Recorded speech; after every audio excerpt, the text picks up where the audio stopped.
ദൈവ തിരുനാമത്തിന് മഹത്വം ഉണ്ടായിരിക്കട്ടെ.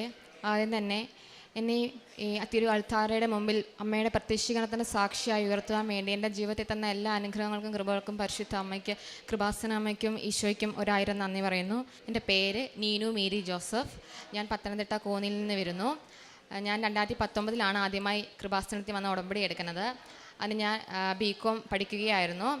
ഞാൻ സയൻസിൽ +2 എടുത്ത ഒരാളായതുകൊണ്ട് തന്നെ എനിക്ക് ബികോം വളരെയധികം പാടായിരുന്നു. തന്നെയല്ല, എത്രമാത്രം കഠിനമായി പഠിച്ചിട്ട് പോയാലും ഒരിക്കലും ഞാൻ പഠിക്കുന്നതിൻ്റെ പകുതി പോലും എനിക്ക് എക്സാം സമയത്ത് ഓർമ്മ നിൽക്കാറില്ല. അതുകൊണ്ട് തന്നെ എപ്പോഴും ഞാൻ പരിശുദ്ധ അമ്മയ്ക്കും ഈശോയും കൂട്ടുപിടിച്ചുകൊണ്ടായിരുന്നു എല്ലാ എക്സാമും എഴുതാൻ പോയിരുന്നത്. +2 മുതൽ എൻ്റെ കയ്യിലൊരു ജപമാല ഉണ്ടായിരിക്കും എക്സാം പോകുന്ന സമയത്ത്. അപ്പം അതുപോലെ തന്നെ ബികോം സമയത്ത് ഞാൻ ഇവിടെ ഉടമ്പടി എടുത്തപ്പോൾ ഞാൻ വെച്ചിരുന്ന നിയോഗമായിരുന്നു, ഒരു സെമ്മി പോലും ഒരു സപ്ലി പോലും ഇല്ലാതെ എനിക്ക് പാസ്സാവണം. എൻ്റെ കഴിവിൽ എനിക്ക് പാസ്സാകാൻ പറ്റില്ല എന്നുള്ളത് ഉറപ്പായിരുന്നു. കാരണം അത്രത്തോളം ഞാൻ പഠിക്കുന്നതൊന്നും എനിക്ക് ഓർമ്മ നിൽക്കുന്ന ഒരാളായിരുന്നില്ല. പഠിക്കുന്ന സമയത്തെല്ലാം കരഞ്ഞുകൊണ്ടല്ലാതെ പഠിക്കാൻ സാധിച്ചിരുന്ന ഒരാളല്ല ഞാൻ. അതുകൊണ്ട് തന്നെ ഞാൻ എൻ്റെ നിയോഗത്തിൽ അങ്ങനെ സമർപ്പിച്ചു. സെക്കൻഡ് സെമ്മിൽ എൻ്റെ ഒരു എക്സാം വളരെയധികം പാടായിരുന്നു. ഞാൻ ആ എക്സാമിന് എന്താണ് എഴുതിയതെന്ന് ചോദിച്ചു കഴിഞ്ഞാൽ എനിക്ക് ഒന്നും അറിയില്ല. എന്തൊക്കെയോ പഠിച്ചത് ഞാൻ എഴുതി വെച്ചു എന്നല്ലാതെ ഞാൻ കറക്റ്റായിട്ടൊരു ആൻസറേ ആയിരുന്നില്ല ഞാൻ എഴുതിയത്. എനിക്ക് ഉറപ്പായിരുന്നു ഞാൻ അതിന് ഫെയിലാവും എന്നുള്ളത്. ഞങ്ങളുടെ ക്ലാസ്സിൽ 44 കുട്ടികളായിരുന്നു ഉണ്ടായിരുന്നത്. ഞാൻ ഒരു ആവറേജ് സ്റ്റുഡൻ്റ് ആയിരുന്നു. എന്നേക്കാൾ നന്നായിട്ട് പഠിക്കുന്നവരുടെ ക്ലാസ്സിലുണ്ടായിരുന്നു. എക്സാമിൻ്റെ റിസൾട്ട് വന്നപ്പോൾ 44 പേരുള്ള ക്ലാസ്സിൽ 43 പേരും ഏതെങ്കിലും ഒരു സബ്ജക്റ്റിന് പാസ്സായി. എന്നെ മാത്രം പരിശുദ്ധ അമ്മയുടെ പ്രത്യക്ഷീകരണത്തിന് സാക്ഷിയാക്കി ഉയർത്തി. ആ സെമ്മിൽ വളരെയധികം പാടായിരുന്ന ആ എക്സാം പോലും നല്ല മാർക്കോടെ പാസ്സാക്കി. ആ സെമ്മിലെ എല്ലാ സബ്ജക്റ്റിനും ഞാൻ പാസ്സായി. അതുപോലെ തന്നെ 6 സെമ്മിലും ഒരു വിഷയത്തിന് പോലും സപ്ലി ഉണ്ടാവാതെ പരിശുദ്ധ അമ്മയുടെ പ്രത്യക്ഷീകരണത്തിന് സാക്ഷിയാക്കി നല്ല ഉന്നത വിജയം തന്ന പരിശുദ്ധ അമ്മ എന്നെ ഉയർത്തി. 44 പേരുള്ള ക്ലാസ്സിൽ 43 ഫെയിലായി. ഞാൻ ഒരാൾ മാത്രമേ ആ സെമ്മിൽ പാസ്സായുള്ളൂ. അതുകൊണ്ട് തന്നെ 6 സെമ്മിൽ ഒറ്റ ഒരാളായി ഞാൻ മാത്രമേ ഉള്ളൂ സപ്ലി ഇല്ലാതെ പാസ്സായത്. അത് പരിശുദ്ധ അമ്മയുടെ കൃപ കൊണ്ട് മാത്രമാണ്, എൻ്റെ മെറിറ്റിലല്ല, അമ്മയുടെ ഗ്രേസിൽ കൊണ്ട് മാത്രമാണ് ഞാൻ പാസ്സായത്. ശേഷം 2024 നവംബറിൽ ഞാൻ അതിൻ്റെ ഉടമ്പടി പുതുക്കിയ ശേഷം എൻ്റെ മുഖത്ത് വളരെയധികം കുരുകൾ നിറഞ്ഞിട്ട് എനിക്ക് അലർജി ഉണ്ടായിരുന്നു. വെയിലത്തൊക്കെ ഇറങ്ങുമ്പോൾ ഭയങ്കരമായിട്ട് ചൊറിച്ചിലും ചുമക്കുകയൊക്കെ ആയിരുന്നു. നിറയെ കുരുവായിരുന്നു. മാസങ്ങളായിട്ടുണ്ടായിരുന്ന അലർജി ആയിരുന്നു. ഹോസ്പിറ്റലൊക്കെ പോയിട്ട് ഒരു 900 രൂപയുടെയൊക്കെ ഓയിൽമെൻറ്റൊക്കെ ഞാൻ പൂർണ്ണമായും പുരട്ടിയിട്ട് പോലും എനിക്ക് ആ അലർജി പൂർണ്ണമായിട്ട് മാറി കിട്ടിയിരുന്നില്ല. ഞാൻ ഇവിടെ കൃപാസനത്തിലെ സന്ധ്യയിലുള്ള ഉടമ്പടി പ്രാർത്ഥനയിൽ വിശുദ്ധ തൈലവും വെഞ്ചരിച്ച ഉപ്പും ചാലിച്ച് മുഖത്ത് പുരട്ടി മാതാവിനോട് പ്രാർത്ഥിച്ചു, മാതാവേ എനിക്കിത് മാറ്റിത്തരണമേ. അതിൻ്റെ ഫലമായി എൻ്റെ മുഖത്തുള്ള മാസങ്ങളായിട്ടുള്ള മരുന്ന് പോലും കഴിച്ചിട്ട് മാറാതിരുന്ന അലർജി പൂർണ്ണമായിട്ടും പരിശുദ്ധ അമ്മ എടുത്തു മാറ്റി. എൻ്റെ പരിശുദ്ധ അമ്മയ്ക്ക് ഒരുപാട് നന്ദി. പിന്നെ എനിക്ക് പറയാനുള്ളത്, ഞാൻ DLED സ്റ്റുഡൻ്റാണ്. അപ്പോൾ എൻ്റെ സെക്കൻഡ് സെമ്മിൻ്റെ എക്സാം, ഫസ്റ്റ് സെമ്മിന് എനിക്ക് എല്ലാ വിഷയത്തിനും A+ ആയിരുന്നു. സെക്കൻഡ് സെമ്മിലും നന്നായിട്ട് പഠിച്ചുകൊണ്ട് പോയായിരുന്നു. അപ്പോഴും കൂട്ടിന് പരിശുദ്ധ അമ്മയെ കൂട്ടുപിടിച്ചാണ് എക്സാമിന് പോകുന്നത്. 3 എക്സാം ആയിരുന്നു. എല്ലാം വെള്ളം പോലെ പഠിച്ചിട്ട് പോയ ആളാണ് ഞാൻ. സൈക്കോളജിയുടെ എക്സാമിന് 10 മാർക്കിൻ്റെ ഒരു എസ്സേ ആൻസർ അറിയാമായിരുന്നു. പക്ഷേ എങ്കിൽ പോലും ക്വസ്റ്റ്യനുള്ളൊരു കൺഫ്യൂഷൻ കാരണം, ഏത് ആൻസറാണ് എഴുതണ്ടേ എന്നുള്ളൊരു കൺഫ്യൂഷൻ കാരണം ഞങ്ങളുടെ മിക്കവാറും എല്ലാ കുട്ടികൾക്കും ആ ആൻസർ തെറ്റിപ്പോവുകയുണ്ടായിരുന്നു. എനിക്കും തെറ്റിപ്പോയി. കാര്യം എഴുതാൻ സാധിക്കാതിരുന്ന ആൻസറാണ് എനിക്ക് കൂടുതലും അറിയുന്നിരുന്നത്. എക്സാം എഴുതി കഴിഞ്ഞപ്പോൾ തന്നെ മനസ്സിലായി A+ നഷ്ടമായി. കാര്യം പഠിച്ചുകൊണ്ട് പോയത് എഴുതാൻ പറ്റാതെ പോകേണ്ട ഒരു വലിയ സങ്കടം ഉണ്ടായിരുന്നു. അപ്പം അതിനുശേഷം റിസൾട്ട് വന്നപ്പോൾ പ്രതീക്ഷിച്ച പോലെ തന്നെ A+ നഷ്ടമായി. വലിയൊരു സങ്കടമായിരുന്നു. കാരണം ഞാൻ മാതാവിനെ കൂട്ടുപിടിച്ചാണ് എക്സാം എഴുതാൻ പോകുന്നത്. പലപ്പോഴും കുട്ടികൾ എനിക്ക് മാർക്ക് കൂടുതൽ കിട്ടുമ്പോൾ ചോദിക്കാറുണ്ട്, നീ പഠിച്ചില്ലെന്ന് പറഞ്ഞിട്ട് എങ്ങനെയാണ് മാർക്ക് കിട്ടുന്നത്? അപ്പോൾ ഞാൻ പറയുന്നൊരു കാര്യമുണ്ട്, ഞാൻ പഠിക്കും, പക്ഷേ പലപ്പോഴും ഞാൻ മറന്നുപോകും. പക്ഷേ പഠിച്ച കാര്യങ്ങൾ കൃത്യസമയത്ത് ഓർത്തിരിക്കാനും സമയബന്ധിതമായിട്ട് എഴുതി പൂർത്തിയാക്കാനും ഞാൻ പരിശുദ്ധ അമ്മയും ഈശോയും കൂട്ടുപിടിച്ചാണ് പോകുന്നത്. എൻ്റെ കയ്യിൽ ഒരു ജപമാല കാണും. ആ ജപമാല ഞാൻ എൻ്റെ ഹോൾ ടിക്കറ്റിന് മുകളിൽ വെച്ചിട്ടായിരിക്കും പരീക്ഷ എഴുതുന്നത്. അപ്പം അന്നും അങ്ങനെ തന്നെയാണ് പരീക്ഷ എഴുതിയത്. പിന്നെ ഞാൻ ഉടമ്പടിയിലായിരുന്നത് കൊണ്ട് തന്നെ ആ ഉടമ്പടിയുടെ വലിയ ഒരു ധൈര്യത്തിൻ്റെ പുറത്ത് ഞാൻ റീവാല്യൂഷൻ കൊടുക്കാൻ തയ്യാറായി. പക്ഷേ ഒരിക്കലും റീവാല്യൂഷൻ കൊടുത്താൽ മാർക്ക് കിട്ടിയില്ല. DLEDൻ്റെ ഒരു പ്രത്യേകത എന്ന് വെച്ചാൽ ഒരു 2 മാർക്കൊക്കെ കൂടുതൽ കിട്ടിയ ഭാഗ്യമെന്ന് പറയാം. 70 മാർക്ക്, എനിക്ക് 57 മാർക്കേ ഉണ്ടായിരുന്നുള്ളൂ. 10 മാർക്ക് തെറ്റുത്തരം എഴുതിയതുകൊണ്ട് 10 മാർക്ക് ഓൾറെഡി കിട്ടത്തില്ലെന്ന് ഉറപ്പാണ്. പിന്നെ എഴുതിയതിൻ്റെ ബേസിൽ ഒരു 3 മാർക്ക് കുറവും കിട്ടി. പുറവും പോയി. അപ്പോൾ അതുകൊണ്ട് തന്നെ ഒരിക്കലും റീവാലുവേഷൻ കൊടുത്താൽ 63 വേണം A+ കിട്ടാൻ. A+ കിട്ടുകയില്ല എന്നുള്ള ഉറപ്പാണ്. പക്ഷേ എനിക്ക് എൻ്റെ പരിശുദ്ധ അമ്മ തന്നു എന്ന് എല്ലാവരുടെ അടുത്തും പറയണം എന്നുള്ളത് വലിയൊരു ആഗ്രഹമായിരുന്നു. ആ ആഗ്രഹത്തിൻ്റെ പുറത്ത് മാത്രം ഞാൻ റീവാലുവേഷൻ കൊടുക്കാമെന്ന് തീരുമാനിച്ചു. അങ്ങനെ ഞാൻ റീവാലുവേഷൻ്റെ ഫോം എടുത്തു. ഫോം എടുത്തിട്ട് ഞാൻ ആകെ പ്രാർത്ഥിച്ചത്, മാതാവേ, ഒരു വട്ടം എൻ്റെ പേപ്പർ എല്ലാ ടീച്ചേഴ്സ് നോക്കി മാർക്ക് ഇട്ടതാണ്. മാക്സിമം മാർക്ക് അവർ ഇട്ടിട്ടുണ്ട്. ഒരു മാർക്ക് പോലും ഞാൻ എഴുതിയതിൻ്റെ കുറച്ചിട്ടില്ല. ഇനി എനിക്ക് മാർക്ക് ഇടേണ്ടത് പരിശുദ്ധ അമ്മയാണ്. അമ്മ എനിക്ക് മാർക്ക് ഇട്ട് തന്നാൽ മതി. കാരണം എൻ്റെ ഹാൻഡ് റൈറ്റിംഗ് വളരെ മോശമാണ്. എക്സാം സമയത്ത് ധൃതി കൂടിയിട്ടാണ്. എനിക്ക് കയ്യിൽ പേന നിൽക്കാറില്ല, തെറിച്ച് പോകും. എനിക്ക് പോലും അത് വായിച്ചു കഴിഞ്ഞാൽ മനസ്സിലാകത്തില്ല. അപ്പോൾ പലപ്പോഴും എക്സാം ഹോളിൽ നിന്ന് ഞാൻ ഇറങ്ങുമ്പോൾ ഭയങ്കര നിറകണ്ണുകളോടായിരുന്നു. കാരണം ഞാൻ പഠിച്ചിട്ട് പോയത് പോലും വൃത്തിക്കൊന്നും എഴുതി വെക്കാൻ പറ്റില്ലല്ലോ. അപ്പം ഓൾറെഡി മാർക്ക് ഇട്ട ഒരു എക്സാം പരീക്ഷ പേപ്പറിൽ വീണ്ടും ഒന്നുകൂടെ ചെക്ക് ചെയ്യാന്ന് വെച്ചാൽ ഭയങ്കര ബുദ്ധിമുട്ടാണ്. അപ്പോൾ ഒരിക്കലും അവർ ബുദ്ധിമുട്ടി നോക്കില്ല, എനിക്ക് മാർക്ക് ലഭിക്കില്ല. അപ്പം 7 മാർക്ക് കൂടുതൽ വേണം. അപ്പോൾ ഞാൻ പരിശുദ്ധ അമ്മയോട് പറഞ്ഞു, അമ്മ വേണം എൻ്റെ പേപ്പർ നോക്കാണ്. അമ്മ നോക്കി എനിക്ക് 7 മാർക്ക് കൂട്ടി. അമ്മ തന്നു എന്ന് എനിക്ക് എല്ലാവരുടെ പറയണം. എൻ്റെ ക്ലാസ്സിൽ ഉള്ള അവർക്ക് എല്ലാവർക്കും 10 മാർക്ക് നഷ്ടമായി. A+ പോയിരിക്കുകയായിരുന്നു. അപ്പം എനിക്ക് കിട്ടുവാണെങ്കിൽ ഒരിക്കലും അത് നടക്കാത്തൊരു കാര്യം നടന്നിട്ടുണ്ടെങ്കിൽ എൻ്റെ മെറിറ്റ് കൊണ്ടല്ല, അമ്മയുടെ മെറിറ്റ് കൊണ്ടേ കിട്ടത്തുള്ളൂ. അപ്പം എനിക്കത് അങ്ങനെ തന്നെ അവരോട് പറയണം. അതുകൊണ്ട് അമ്മ എനിക്ക് തരണമെന്ന് പറഞ്ഞ് ഞാൻ ആ റീവാലുവേഷൻ ഫോമിൽ ഇവിടുത്തെ വെഞ്ചരിച്ച ഉപ്പിട്ട് പ്രാർത്ഥിച്ച് എൻ്റെ രാവിലത്തെ പ്രതിഷ്ഠീകരണ പ്രാർത്ഥനയോടൊപ്പം വൈകിട്ടത്തെ ഉടമ്പടി പ്രാർത്ഥനയോടൊപ്പം വിളിച്ച് പ്രാർത്ഥിച്ചിട്ട് ഓഫീസിൽ വിശ്വാസ പ്രമാണം ചൊല്ലി സബ്മിറ്റ് ചെയ്തു. അത്ഭുതമെന്ന് പറയട്ടെ, റീവാലുവേഷൻ വന്നപ്പോൾ 7 മാർക്കാണെന്ന് അറിയത്തില്ല, മാർക്ക് പബ്ലിഷ് ചെയ്തിട്ടില്ല. പക്ഷേ 57 എന്നുള്ളത് A+ ആണെന്നുണ്ടെങ്കിൽ 63 മാർക്ക് മിനിമം വേണം. 7 മാർക്ക് കൂടുതൽ കിട്ടണം. 7 മാർക്ക് കൂടുതൽ കിട്ടി. എനിക്ക് A+ തന്നു. അത് വലിയൊരു അനുഗ്രഹം. കാരണം എൻ്റെ മെറിറ്റിൽ ഒരിക്കലും കിട്ടില്ല. കാരണം 10 മാർക്ക് പോയി എന്ന് പറയുമ്പോൾ തന്നെ A+ പോയി, 60 പിന്നെ ബാക്കിയുള്ളൂ. പിന്നെ എത്ര മാർക്ക് കൂടുതൽ കിട്ടിയാലും 63 ആകത്തില്ല, A+ ലഭിക്കത്തില്ല. പിന്നെ അതോടൊപ്പം ഈ കൺഫ്യൂഷൻ ഉള്ളത് കൊണ്ട് തന്നെ എൻ്റെ കൂട്ടത്തിലുള്ള കുറേ പേര് 2 ആൻസർ എഴുതിയിട്ടുണ്ടായിരുന്നു. അവർക്ക് പോലും റീവാലുവേഷന് കൊടുത്തിട്ട് A+ ആയി ചേഞ്ച് ചെയ്യാത്തൊരു സാഹചര്യത്തിൽ പരിശുദ്ധ അമ്മയുടെ വലിയൊരു കൃപ, അമ്മയുടെ ഗ്രേസ് കൊണ്ട് മാത്രം ലഭിച്ചതാണ് എനിക്ക് A+. അത് പരിശുദ്ധ അമ്മയുടെ പ്രതിഷ്ഠീകരണത്തിന് വലിയൊരു സാക്ഷിയായിട്ട് എന്നെ ഉയർത്തിയതാണ്. പിന്നെ മറ്റൊരു അനുഭവം എന്ന് പറഞ്ഞാൽ, കേറ്ററ്റിൻ്റെ എക്സാമിന് ഞാൻ എക്സാം ഹോളിലേക്ക് പോകുന്ന വഴിക്ക് ജപമാല ചൊല്ലിക്കൊണ്ടാണ് പൊക്കോണ്ടിരുന്നത്. അപ്പം സ്കൂളിൽ എത്തുന്നതിന് മുമ്പ് എൻ്റെ ഒരു ഫ്രണ്ട് ഉണ്ടായിരുന്നു. അവൾ വേറെ ഡിസ്ട്രിക്റ്റിൽ നിന്നുള്ളതാണ്. അപ്പം ഞങ്ങൾക്ക് എക്സാമിന് പോകുന്നതിന് മുന്നേ ആപ്ലിക്കേഷൻ സബ്മിറ്റ് ചെയ്യുമ്പോൾ ഒരു ID പ്രൂഫ് സബ്മിറ്റ് ചെയ്യണം. അപ്പം ആ ID പ്രൂഫിൻ്റെ ഒറിജിനൽ കൊണ്ട് മാത്രമേ നമുക്ക് ഹോളിൽ പ്രവേശിക്കാൻ പറ്റത്തുള്ളൂ.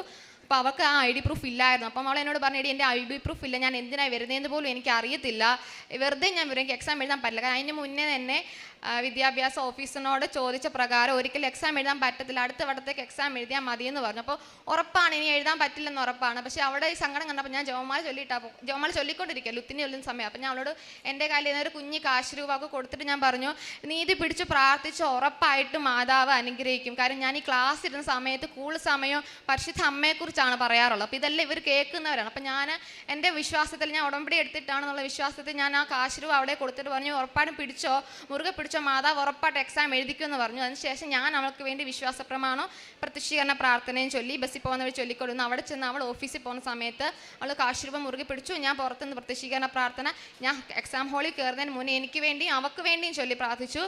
അവളെ എക്സാം ഹോളിൽ അവളെ ഓഫീസിൽ ചെന്ന് അവരുടെ ഇൻവിജിലേറ്ററിനോട് ചോദിച്ചു, എനിക്ക് എക്സാം എഴുതാൻ പറ്റുമെന്ന് ചോദിച്ചപ്പോൾ അവർ പറഞ്ഞു ഒരിക്കലും പറ്റില്ല എന്ന് പറഞ്ഞു. അപ്പോൾ അവളിങ്ങനെ കാശ് രൂപ മുറുകെ പിടിച്ചിട്ടുണ്ട്.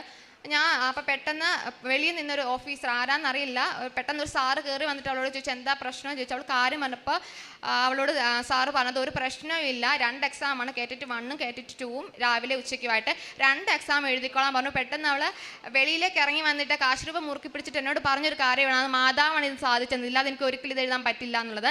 അങ്ങനെ എനിക്കൊരാഗ്രഹമായിരുന്നു, എന്നിലൂടെ അക്രൈസ്തീവായിട്ടുള്ള ആർക്കെങ്കിലും, മാതാവിനെ അറിയാത്ത ആരെങ്കിലും പരിശുദ്ധ അമ്മയെന്ന് അറിയുന്നത് എനിക്കത് കാണിച്ചല്ലെങ്കിൽ എനിക്കിന്ന് സാധിച്ചറിഞ്ഞുള്ള പ്രാർത്ഥന പരിശുദ്ധ അമ്മ സാധിച്ചു. അവളിവിടെ വരണമെന്ന് ആഗ്രഹിക്കുന്നുണ്ട്, വരും.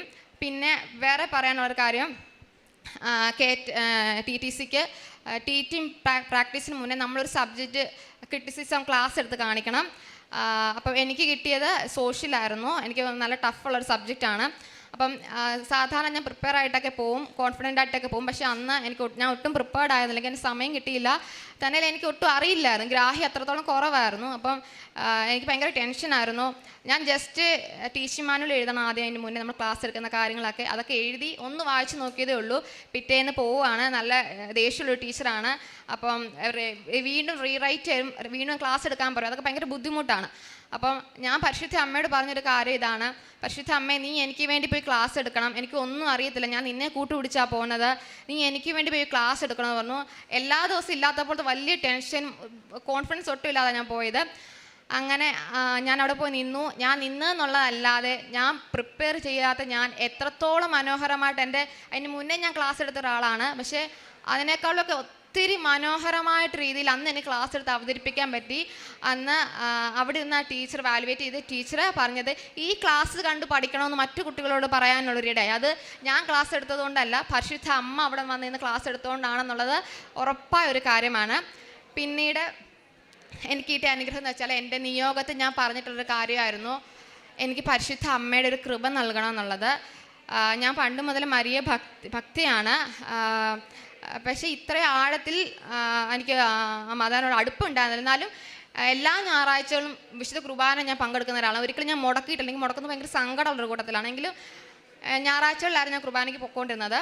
അതിന് ഉടമ്പടി എടുക്കുന്നതിന് തൊട്ട് മുന്നേ ഒരു മാസത്തിനുള്ളിൽ തന്നെ എനിക്ക് എന്നും കുർബാനയ്ക്ക് പോകണമെന്ന് ഭയങ്കര ആഗ്രഹം ഉണ്ടായിരുന്നു. പക്ഷെ ഞാൻ രാവിലെയൊക്കെ എഴുന്നേറ്റാലും ഒരിക്കലും നടക്കുകയില്ലായിരുന്നു. ഞാൻ ഇവിടെ വന്ന് ഉടമ്പടിയിൽ ഈ നിയോഗം വെച്ചു, എനിക്ക് അമ്മയ്ക്ക് ഇഷ്ടമൊരു കൃപ എനിക്ക് തരണമെന്ന്.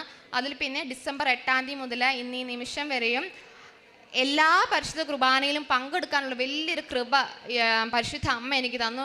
ശാരീരികമായിട്ട് പ്രശ്നങ്ങൾ ഒരു 3 ദിവസം പോകാതിരുന്നിട്ടുള്ളതേ ഉള്ളൂ. അതിന് ശേഷമുള്ള എല്ലാ കുർബാനകളിലും എനിക്ക് പോകാൻ പറ്റും. അതും എൻ്റെ ഇടവകയിൽ 2 ദിവസമേ കുർബാനയുള്ളൂ. അടുത്തുള്ളൊരു ഇടവകയിൽ രാവിലെ തന്നെ ഒരുങ്ങി ഞാൻ എല്ലാ ദിവസവും, ഒരു ദിവസം പോലും മുടങ്ങാതെ എല്ലാ ദിവസവും വിശുദ്ധ കുർബാനയിൽ പങ്കെടുക്കും. അതുപോലെ തന്നെ മാതാവ് തന്ന മറ്റൊരു കൃപയാണ്, ഞാൻ ജപമാല എന്നും ചൊല്ലുന്ന ഒരാളായിരുന്നു. ഒരു ദിവസം ഒരു ജപമാല കമ്പൽസറി എനിക്ക് ചൊല്ലിയിരിക്കണം, ഇല്ലെങ്കിൽ ഭയങ്കര സങ്കടമാണ്. പക്ഷെ ഉടമ്പടി എടുത്തതിൽ പിന്നെ ഒരു 6 ജപമാല ഞാൻ കമ്പൽസറി ചൊല്ലാൻ ശ്രമിക്കും. അതും പരമാവധി മുട്ടിൽ നിന്ന് തന്നെ ജപമാല ചൊല്ലാൻ സാധിക്കാറുണ്ട്. പിന്നെ ഞാൻ പരിശുദ്ധ അമ്മയോട് പറഞ്ഞ മറ്റൊരു നിയോഗമാണ്, എനിക്ക് പരിശുദ്ധ അമ്മയുടെ സാന്നിധ്യം വേണമെന്നുള്ളത്. എനിക്ക് ഭയങ്കര ഇഷ്ടമാണ് അമ്മേനെ. ഞാൻ എല്ലാ കാര്യത്തിനും ചെറുപ്പം മുതൽ കൂട്ടുപിടിക്കുന്ന പരിശുദ്ധ അമ്മയായിരുന്നു. അത് ഈശോയിലേക്ക് പെട്ടെന്ന് എത്താൻ നമുക്ക് പരിശുദ്ധ അമ്മയിലൂടെ സാധിക്കും എന്നുള്ള വലിയ ബോധ്യം കൊണ്ട് തന്നെ പണ്ട് മുതൽ അമ്മയോടുള്ള ഭയങ്കര ഭക്തി എനിക്കുണ്ടായിരുന്നു. അതുകൊണ്ട് തന്നെ പരിശുദ്ധ അമ്മയെ സാന്നിധ്യം വേണമെന്ന് എനിക്ക് ഭയങ്കര ഒരു ആഗ്രഹം ഉണ്ടായിരുന്നു. അപ്പം ഞാൻ അതിനുവേണ്ടി നിയോഗം വെച്ചിട്ടുണ്ടായിരുന്നു. എൻ്റെ ഒരു നിയോഗം അതായിരുന്നു.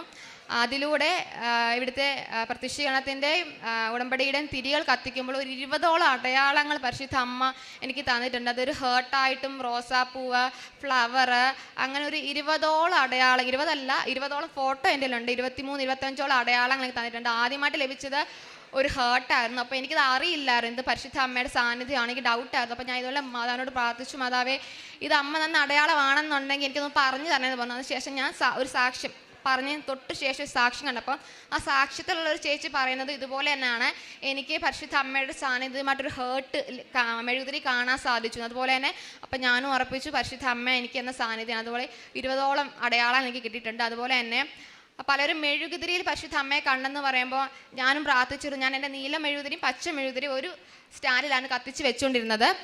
അപ്പോൾ ഒരു ദിവസം ഞാൻ പ്രാർത്ഥിച്ചുകൊണ്ടിരുന്ന സമയത്ത് ഞാൻ 2:30-ക്ക് പ്രത്യക്ഷീകരണ പ്രാർത്ഥന ചൊല്ലാറുണ്ട് ഉച്ച സമയങ്ങളിൽ. ആ സമയത്ത് നീല മെഴുകുതിരിയും പച്ച മെഴുകുതിരിയും ഉരുകി വീണ ഒരു മെഴുക് ഞാനിങ്ങനെ എടുത്ത് നോക്കി. ആദ്യം എനിക്കൊന്നും തോന്നില്ല, ഒന്നുകൂടെ എൻ്റെ മനസ്സിൽ ഒന്നുകൂടെ നീ നോക്കുന്നു നോക്കിയപ്പോൾ അതിൽ പരിശുദ്ധ അമ്മ ഈശോയെ എടുത്ത് നിൽക്കുന്ന ഒരു രൂപമായിട്ട് എനിക്ക് ലഭിച്ചു. അതിൽ പച്ച കളറ് പരിശുദ്ധ അമ്മയ്ക്കും നീല കളറ് ഈശോയ്ക്കുമായിട്ടുള്ളൊരു രൂപം എനിക്ക് കിട്ടിയിട്ടുണ്ട്. പിന്നെ അതുപോലെ തന്നെ ഈ അടയാളങ്ങൾ ലഭിച്ചു കഴിയുമ്പോൾ കുറച്ച് കഴിയുമ്പോൾ ഇതങ്ങ് ചാരമായിട്ട് പോകും. പലപ്പോഴും ഈ ചാരം കറുത്ത കളറിലായിരിക്കും കാണാറുള്ളത്, നമ്മൾ അല്ലെങ്കിൽ ആഷ് കളറിലായിരിക്കും ചാരം. കഴിഞ്ഞ 2-3 ദിവസത്തിനുള്ളിൽ ഞാൻ പ്രാർത്ഥിച്ച സമയത്ത് ഈ ചാരം നീല കളറിൽ, അതായത് കടും നീല കളറിലായിട്ട് ഈ ചാരം എനിക്ക് ലഭിക്കേണ്ടത് ഞാനൊരു പേപ്പറിലെടുത്ത് സൂക്ഷിച്ച് വെച്ചിട്ടുണ്ട്. അപ്പം ഇത്രത്തോളം ഒരുപാട് സാന്നിധ്യം പരിശുദ്ധ അമ്മ എനിക്ക് നൽകിയിട്ടുണ്ട്. പിന്നെ പറയാനുള്ളത്, എൻ്റെ ജീവിതത്തിലുണ്ടായ മാറ്റങ്ങൾ ആദ്യം തന്നെ പറയാം. ഞാൻ പറഞ്ഞു, കുർബാനയിൽ എനിക്ക് എല്ലാ ദിവസവും പങ്കെടുക്കാൻ പറ്റുന്നുണ്ട്. പിന്നെ കുമ്പസാരം 2 ആഴ്ച കൂടുമ്പോൾ കമ്പൽസറി ഞാൻ കുമ്പസാരിക്കും. അതിന് മുന്നേ കുമ്പസാരിക്കണമെന്ന് തോന്നിക്കഴിഞ്ഞാൽ 2 ആഴ്ച വരെ കാത്തു നിൽക്കില്ല, അതിന് മുന്നേ കുമ്പസാരിക്കും. പിന്നെ ജപമാല ചൊല്ലും. പിന്നെ അതുപോലെ തന്നെ നേരത്തെ ഞാൻ 5:15 എഴുന്നേറ്റ് ഒന്ന് ഫ്രഷായി പ്രത്യക്ഷീകരണ പ്രാർത്ഥന ചൊല്ലുമായിരുന്നു. ഇപ്പം അത് മാറ്റി 5 മണിക്ക് എഴുന്നേറ്റ് ഫ്രഷായി ഒരു ജപമാല ചൊല്ലിയതിന് ശേഷമേ ഞാൻ ഡെയിലി ബ്രെഡിലൂടെ പ്രത്യക്ഷീകരണ പ്രാർത്ഥന ചൊല്ലാറുള്ളൂ. അതുപോലെ തന്നെ വീട്ടിലുണ്ടാകുന്ന സമയത്ത് 2:30 ഞാൻ പ്രത്യക്ഷീകരണ പ്രാർത്ഥന 7 തവണ ചൊല്ലി പ്രാർത്ഥിക്കും. വെളിയിലാണെങ്കിലും ആ സാഹചര്യം അനുസരിച്ച് ചൊല്ലി പ്രാർത്ഥിക്കാറുണ്ട്. പിന്നെ അതുപോലെ തന്നെ എനിക്കുണ്ടായിരുന്ന ഒരു വലിയൊരു കാര്യമാണ് മാർക്ക് കിട്ടിയത്. ഞാൻ ഫിലിംസ് നന്നായിട്ട് കാണുന്ന ഒരാളായിരുന്നു, പുതിയതും പഴയതും. എനിക്ക് ഡിപ്രഷനൊക്കെ വരുന്ന സമയത്ത് എൻ്റെ ആ മൈൻഡ് ഒന്ന് മാറാൻ വേണ്ടിയിട്ട് എനിക്ക് ഒരു 2 വഴിയിൽ, ഒന്നെങ്കിൽ ഉറങ്ങുക, ഒന്നെങ്കിൽ ഫിലിം കാണുക. അപ്പോൾ തുടർച്ചയായിട്ട് ഫിലിം കാണുമ്പോൾ 2-2.5 മണിക്കൂറൊക്കെ ആ ചിന്തയിലാണ് പോകുന്നതെന്ന് ഓർത്തിട്ട് ഞാൻ ഫിലിംസ് ഒരു ദിവസമൊക്കെ 3 ഫിലിംസ് 4 ഫിലിംസൊക്കെ കാണുമായിരുന്നു. പക്ഷേ ഉടമ്പടി എടുത്ത് അന്ന് മുതൽ ഇന്ന് വരെ 5 മാസമായിട്ട് ഞാൻ ഒരു ഫിലിമും കണ്ടിട്ടില്ല. അത് ഞാനായിട്ട് വേണ്ടെന്ന് വെച്ചല്ല, പരിശുദ്ധ അമ്മ എനിക്ക് നന്നൊരു കൃപയായിട്ട് തന്നെ ഞാൻ കാണുന്നു. അതുപോലെ തന്നെ ഞാൻ സോങ്സ് നന്നായിട്ട് കേൾക്കുന്ന ഒരാളായിരുന്നു, ഫിലിം സോങ്സ്.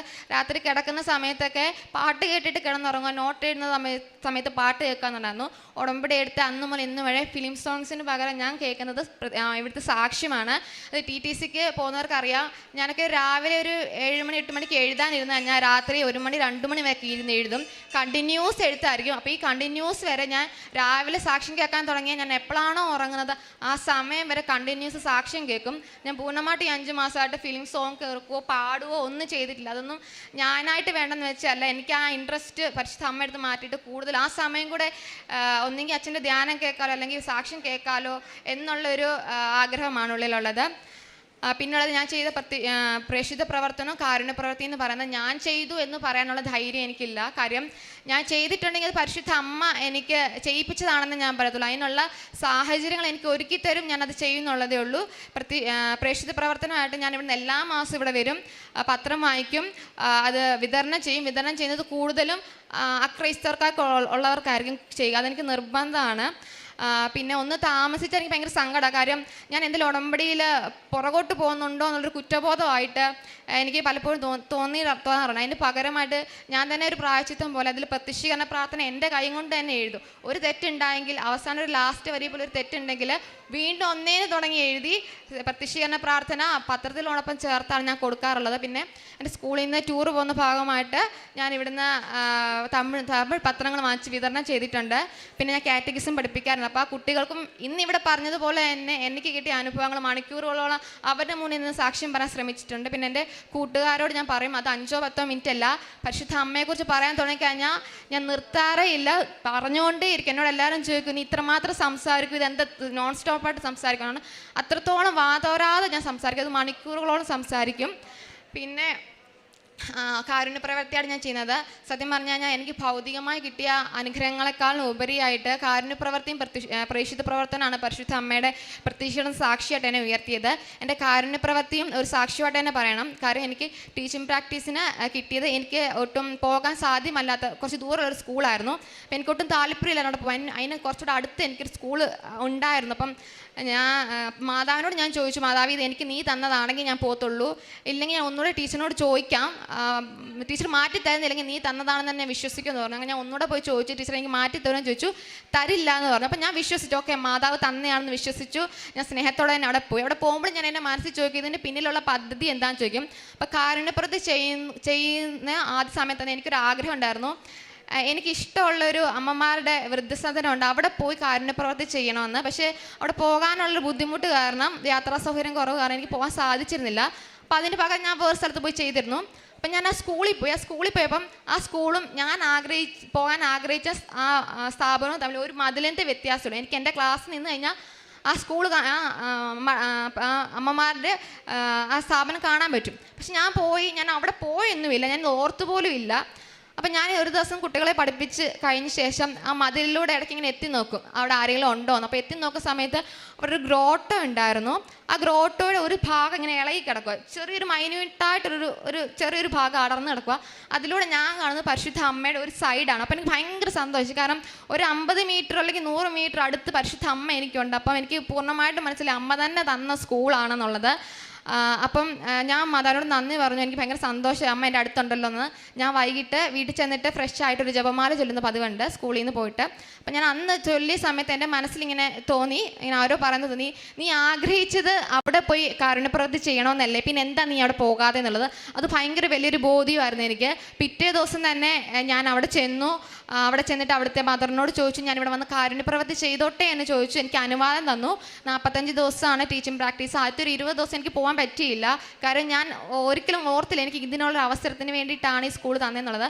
അതിനുശേഷം എല്ലാ ദിവസവും, ആഴ്ചയിൽ ഒരു വട്ടം കാരുണ്യപ്രവൃത്തി എന്ന് പറഞ്ഞാലും എല്ലാ ദിവസവും രാവിലെ 1 മണിക്കൂർ അവിടെ പോയി അവിടുത്തെ അമ്മമാരുമായിട്ട് സംസാരിച്ച് അവരെ കുളിപ്പിക്കാനൊക്കെ ഹെൽപ്പ് ചെയ്ത് തിരിച്ചു വരാൻ പരിശുദ്ധ അമ്മ എനിക്ക് വലിയൊരു കൃപ തന്നത്. പരിശുദ്ധ അമ്മ നേരിട്ട് കൊണ്ട് എത്തിച്ചു എന്നുള്ളൊരു അനുഭവം തന്നെയായിരുന്നു. അതുപോലെ തന്നെ ആഹാരം ഇല്ലാത്തവർക്ക് ഞാൻ ആഹാരം ഫുഡ് വാങ്ങിച്ചു കൊടുക്കാറുണ്ട്. എൻ്റെ കയ്യിൽ ഉള്ള ചെറിയ പോക്കറ്റ് മണിയൊക്കെ വെച്ചിട്ട് ഞാൻ സാമ്പത്തികമായിട്ട് സഹായിക്കാറുണ്ട്. ഇത്രയധികം വളരെ ഒരുപാട് അനുഗ്രഹങ്ങൾ തന്ന പരിശുദ്ധ അമ്മയ്ക്കും ഈശോയ്ക്കും ഒരുപാട് നന്ദി പറയുന്നു.